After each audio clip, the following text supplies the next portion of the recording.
In the early decades of the 20th century, Japan stood before the world as a nation reborn. In less than 70 years, it had raced from feudal isolation to industrial modernity, forging railways, factories, and a disciplined military modeled on Western powers. To outside observers, Japan appeared unstoppable, a rising empire determined to claim its place among the great nations of the age. Yet beneath the polished steel of battleships and the pageantry of imperial parades lay a dangerous vulnerability that would shape every decision Japan made next. Japan had power, ambition, and pride, but it did not have what modern empires required to survive.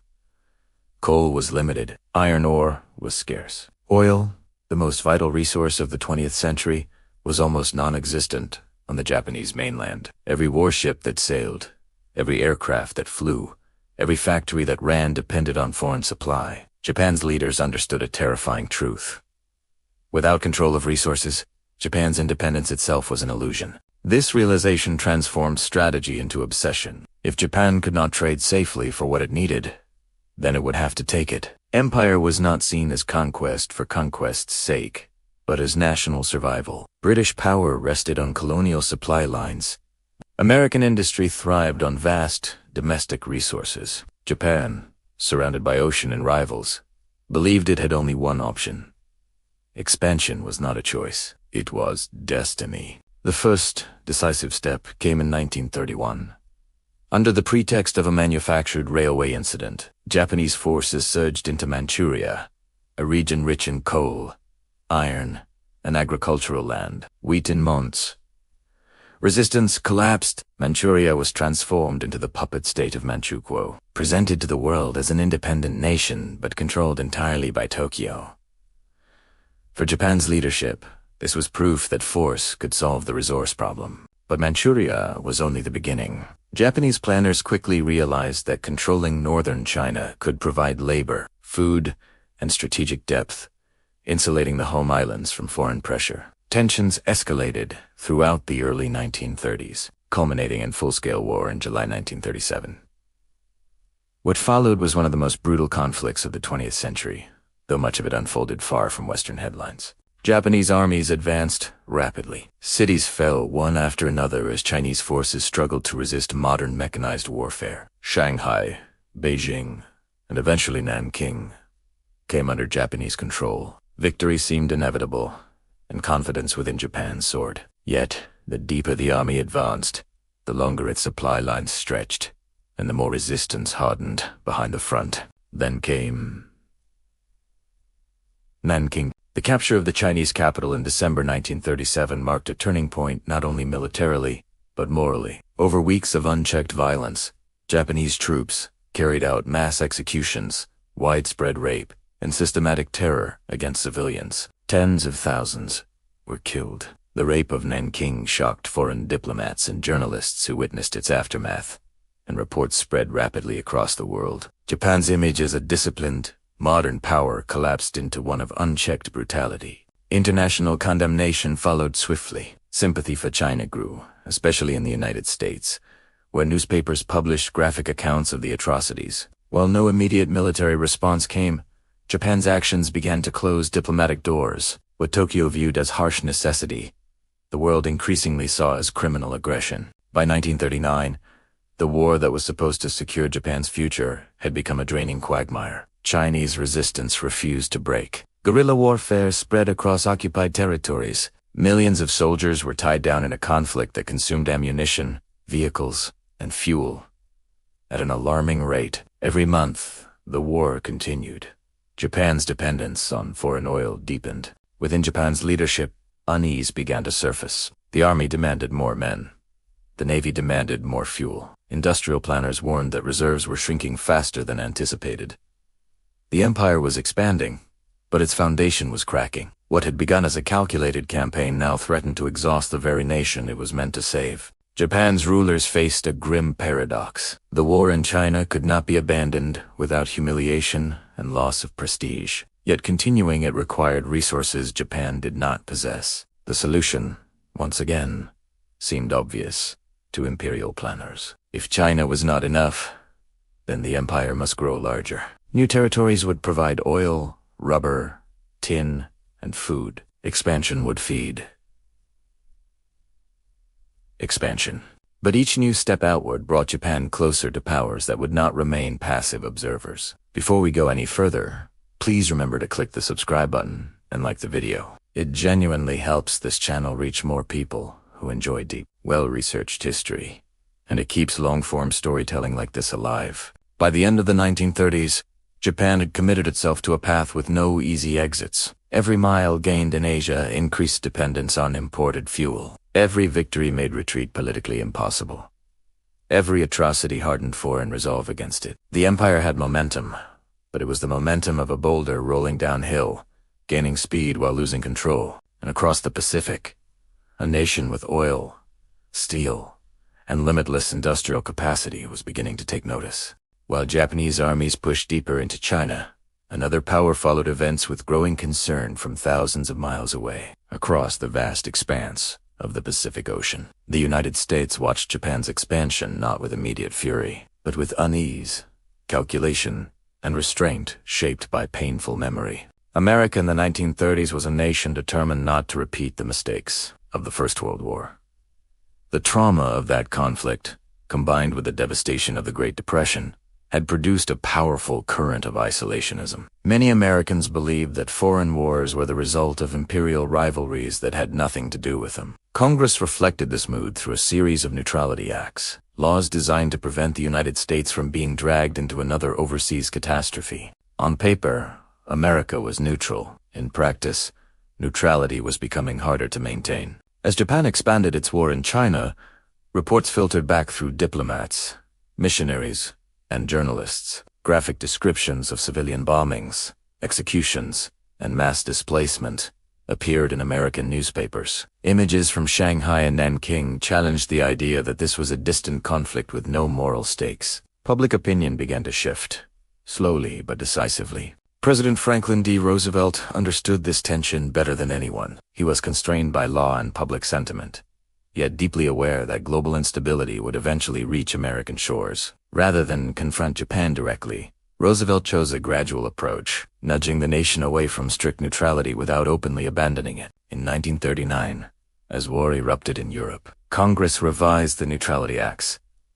The new cash and carry provision allowed belligerent nations to purchase American arms provided they paid up front and transported the goods themselves. On the surface, this policy applied equally to all sides. In reality, it favored Britain and France, whose navies could protect shipping, while disadvantaging Germany and Japan. Japan noticed. Each American policy shift signaled a deeper alignment with nations opposing Axis expansion. When France collapsed in 1940 and Britain stood alone, Roosevelt went further. Through the Lend-Lease Act of 1941, the United States began supplying weapons, vehicles, and industrial support to Britain, the Soviet Union, and crucially, China.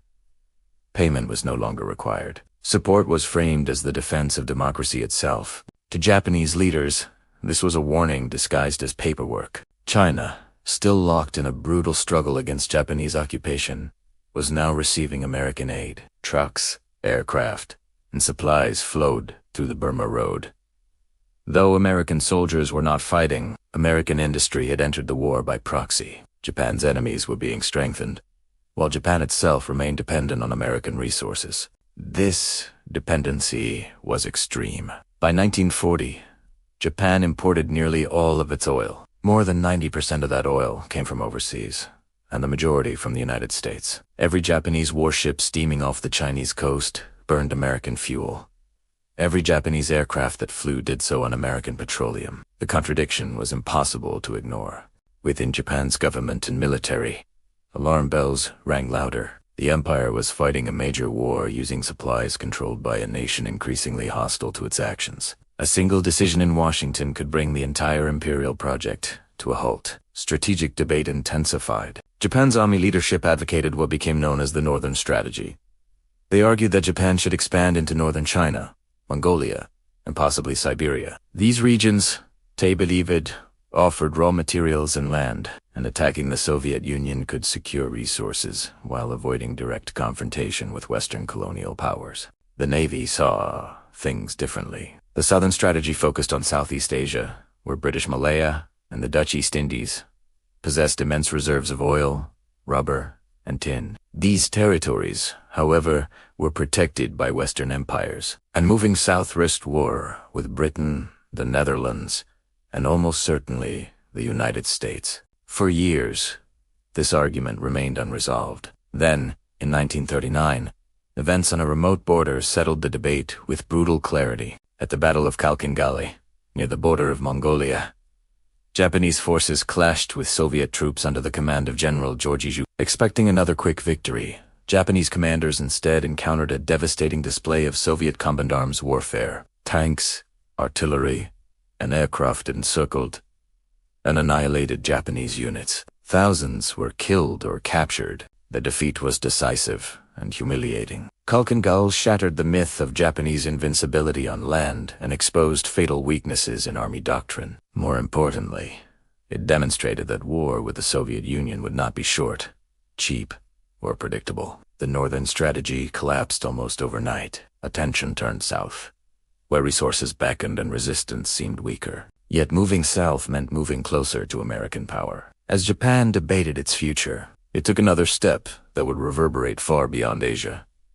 In September 1940, Japan signed the tripartite pact with Nazi Germany and Fascist Italy. The agreement bound the three nations together, promising mutual support if any were attacked by a power not already at war with them. In Washington, the message was unmistakable. Japan had aligned itself with America's most dangerous enemies. What had once been viewed as a regional conflict now appeared part of a global struggle. Roosevelt responded cautiously, but firmly, tightening export controls on aviation fuel, machine tools, and strategic materials. Each restriction was limited, measured, and legal, yet each one tightened the noose.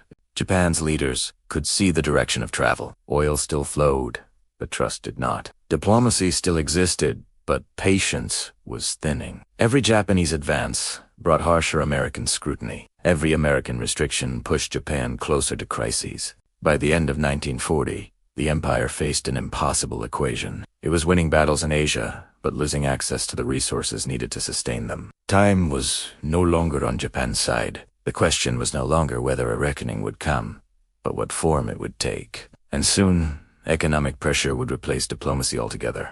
By 1940, Japan's empire stretched across vast swaths of East Asia, yet its foundations had never been more fragile. The war in China dragged on without resolution, consuming men and material at a relentless pace. Each month that passed deepened Japan's dependence on resources.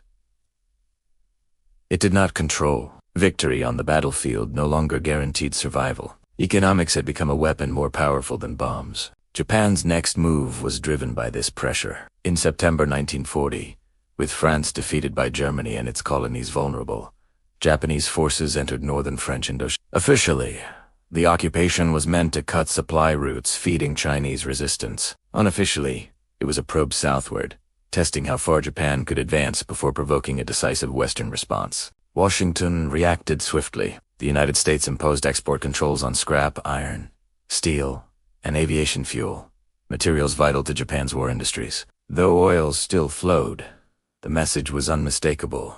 America would no longer fuel Japan's expansion without consequence. What had once been commercial exchange was now strategic leverage. Inside Japan, the mood darkened. Military planners calculated reserves and found them dangerously finite. At current consumption rates, Japan had enough oil for perhaps 2 years of war. Less, if operations expanded. The empire that had been built to secure resources was now suffocating under its own demands. Despite this, Japan did not retreat. In September 1940, the tripartite pact bound Japan formally to Germany and Italy. The alliance was intended as deterrence. Japanese leaders believed that if the United States knew it risked a two-ocean war, it might hesitate. Instead, the pact hardened American resolve. Japan was no longer a distant aggressor. It was now an Axis power.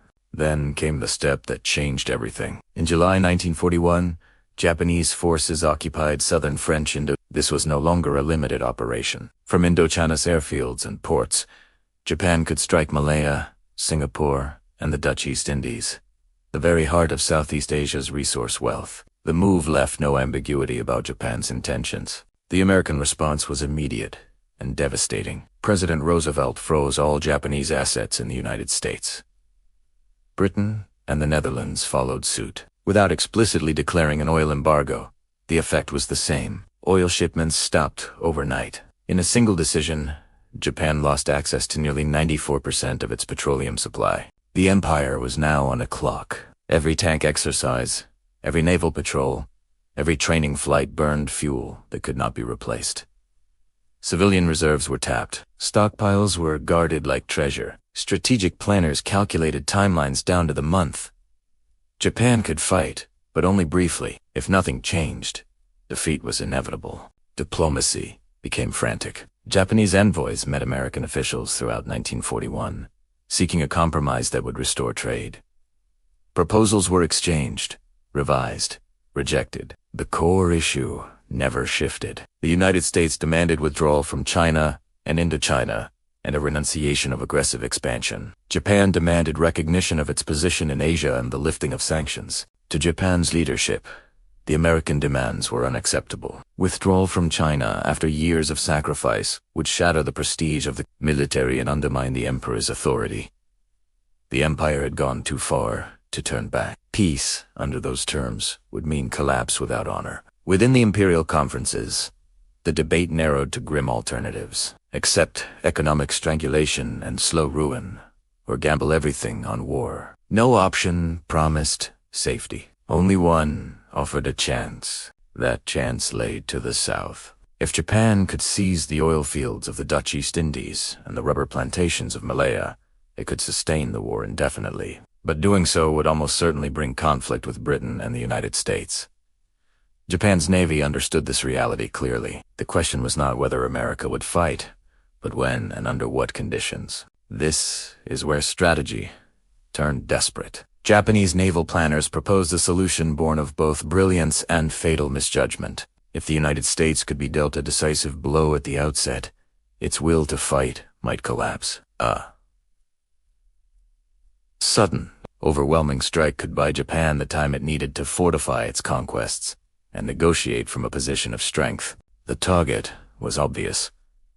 The U.S. Pacific Fleet, anchored at Pearl Harbor, represented America's ability to project power across the Pacific, cripple it, and Japan could sweep through Southeast Asia unopposed, leave it intact, and eventual American intervention would be unstoppable. Planning began in absolute secrecy. Admiral Isoroku Yamamoto, commander of the combined fleet, understood America better than most. He had studied in the United States and admired its industrial strength. He warned repeatedly that Japan could not win a long war. If conflict came, Japan had perhaps 6 months to a year of advantage before American production overwhelmed it. That reality shaped the plan. The goal was not total victory, but shock. A blow so stunning that it would force Washington to negotiate rather than mobilize. It was a gamble based on psychology, not arithmetic. Yamamoto himself doubted its ultimate success. Yet he also knew that without such a gamble, Japan's fate was sealed. By late 1941, the decision was made. Even as diplomats continued talks in Washington, Japan's navy prepared for war. Pilots trained relentlessly. Modified torpedoes were tested in shallow water.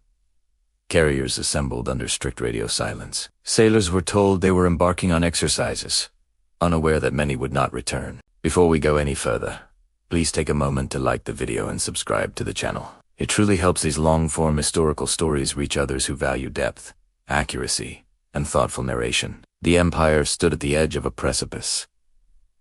Oil tanks ran dry. Negotiations stalled.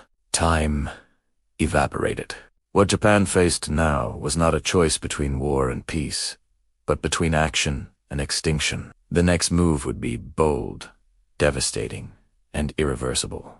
In the final weeks of 1941, Japan moved with the quiet urgency of a nation running out of time, while diplomats in Washington continued to exchange carefully worded proposals. The Imperial Japanese Navy prepared for an operation unlike anything attempted in modern warfare. The decision had been made. Negotiations were no longer meant to succeed. They were meant to delay. On November 26, 1941, a powerful Japanese task force slipped out of its northern ports under strict radio silence. 6 aircraft carriers, escorted by battleships, cruisers, destroyers, and submarines, set a course across the North Pacific. Their destination was a remote launch point hundreds of miles north of Hawaii, chosen to avoid shipping lanes and detection. Even many aboard the ships did not know their true target until days into the voyage. The plan was audacious to the point of recklessness. Pearl Harbor was shallow, heavily defended, and considered secure from aerial torpedo attack. American commanders believed the surrounding waters made such an assault impossible. Japanese engineers had solved this problem by modifying torpedoes with wooden fins, allowing them to run shallow without diving into the harbor floor. It was a technical innovation born of desperation and meticulous planning. As the fleet crossed the Pacific, America remained unaware of the danger approaching its shores. Intelligence warnings existed, but they were fragmented, misinterpreted, or lost amid bureaucratic confusion. The prevailing assumption in Washington was that if Japan struck, it would do so in Southeast Asia, not at the heart of American naval power. Dawn broke on December 7, 1941, calm and clear. At 7:55 a.m., the first wave of Japanese aircraft appeared over Oahu. Dive bombers screamed downward. Torpedo planes skimmed the water's surface. Fighters strafed airfields where American aircraft sat neatly lined up, wingtip to wingtip, arranged for protection against sabotage rather than attack. Within minutes, Pearl Harbor was engulfed in chaos. Battleship Row became a killing ground. Torpedoes slammed into hulls. Bombs pierced decks and detonated deep within ships. The USS Arizona was struck by an armor-piercing bomb that ignited its forward magazine. The explosion tore the ship apart in a colossal fireball, killing more than 1,000 sailors almost instantly. Burning oil spread across the harbor as men struggled to escape sinking vessels. A second wave followed, striking airfields and ships already aflame. Anti-aircraft fire intensified, but the damage was done. In just over an hour, the U.S. Pacific Fleet lay shattered. 18 warships were sunk or damaged. Nearly 200 aircraft were destroyed. Over 2,000 Americans were dead. From Tokyo's perspective, it was a stunning success. Yet beneath the smoke and wreckage lay fatal omissions. America's aircraft carriers were not in port. The fuel storage tanks that sustained the Pacific Fleet remained untouched. Repair facilities survived intact. Ships sunk in shallow water could, and would, be raised. Japan had struck a powerful blow, but not a killing one. The following day, December 8th, President Roosevelt addressed Congress. His words were measured, controlled, and devastating in their clarity. The attack, he declared, was a date which will live in infamy. Within hours, the United States declared war on Japan. Germany and Italy soon declared war on the United States in turn, transforming a regional conflict into a truly global war. The gamble had failed in its central objective. Rather than shock America into negotiation, Pearl Harbor unified a divided nation. Isolationism vanished overnight. Industrial mobilization began on a scale the world had never seen. Shipyards, factories, and airfields expanded at staggering speed. What Japan faced now was not a hesitant democracy, but a fully committed war machine. In the months that followed, Japan appeared unstoppable. Its forces swept through Southeast Asia, capturing Hong Kong, Malaya, Singapore, the Philippines, and the Dutch East Indies. Oil fields and rubber plantations fell into Japanese hands. For a brief moment, the empire seemed vindicated. The gamble appeared to have paid off. But beneath these victories, the imbalance remained. America's carriers regrouped. New ships slid from dry docks faster than Japan could sink them. Pilot training programs expanded.